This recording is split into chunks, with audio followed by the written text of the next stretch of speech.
Dober dan. Odbora za energijo in okolje bosta pozno popoldne predvidoma glasovala o usodi slovenske komisarske kandidatke za podpredsednico za energetsko unijo Alenke Bratušek. Ob tem se v parlamentu neuradno omenja tudi možnost odstopa Bratuškove od kandidature pred glasovanjem, ki naj bi bilo po napovedih negativno. Predsednik odbora za okolje Giovanni La Via je včeraj napovedal, da bodo poslanci Bratuškovo verjetno zavrnili ne le kot podpredsednico za energetsko unijo, ampak sploh kot članico Evropske komisije. Zastopnik Bratuškove Aleksander Čeferin je včeraj popoldne protikorupcijski komisiji poslal pripombe na osnutek ugotovitev o izbiri slovenskih kandidatov za evropskega komisarja. Čeferin je prejšnji teden predlagal izločitev celotnega senata KPK iz preiskave, saj naj bi s kritičnimi izjavami o Bratuškovi pokazal pristranskost. Predsednik komisije Boris Štefanec pa je že dejal, da bi se sam izločil, če bi imel občutek, da je pristranski.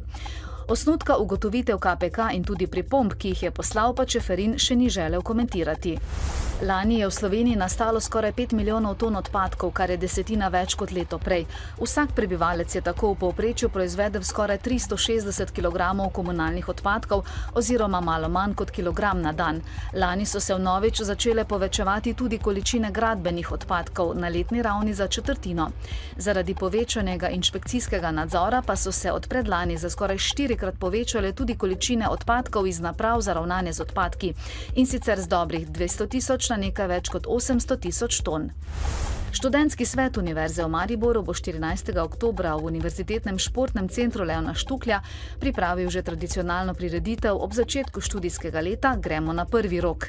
Dogodek naj bi mladini dal energijo za vstop v novo študijsko leto. Študentje so tudi tokrat pripravili humanitarno akcijo Študenti za študente, v kateri bodo z enkratno denarno pomočjo pomagali socialno šibkejšim kolegom, ki kljub oteženemu socialnemu položaju uspešno opravljajo študijske obveznosti. V Ljubljani se je sinoči zgodila prometna nesreča. Mestni avtobus je trčil v 20-letnega pešca, ki je slovensko cesto prečkal na prehodu za pešce v času, ko je na semaforju domnevno svetila rdeča luč. Poškodovanega pešca so prepeljali v klinični center. Zaradi močnega zaviranja so se lažje poškodovali tudi voznik in 2 potnici. Dunajska cesta je bila v smeri središča mesta zaradi ogleda kraja nesreče nekaj časa zaprta. Še naprej bo na vzhodu Slovenije deloma jasno, drugod pretežno oblačno. Predvsem ob morju in na Notranjskem bo občasno deževalo, možnost rahlih padavin je tudi v osrednji Sloveniji. Pihal bo jugozahodnik, ob morju jugo. V petek bo na Štajerskem sončno, na zahodu bo oblačnosti nekoliko manj. Manjše padavine se bodo občasno pojavljale v Posočju in v hribih severne Primorske. Še bo pihal južni do jugozahodni veter, še malo topleje bo. V soboto bo večinoma sončno in zelo toplo za ta čas.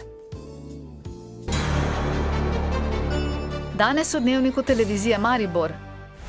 Zaradi dolgov upravitelja stavbe več kot 400 družinam grozi odklop vode.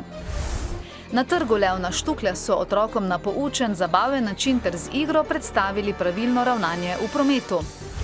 V našem radijskem studiu so danes podelili priznanja naj kopališče in naj plavalec. Novice Štajerske, Pomurja in Koroške ob 18.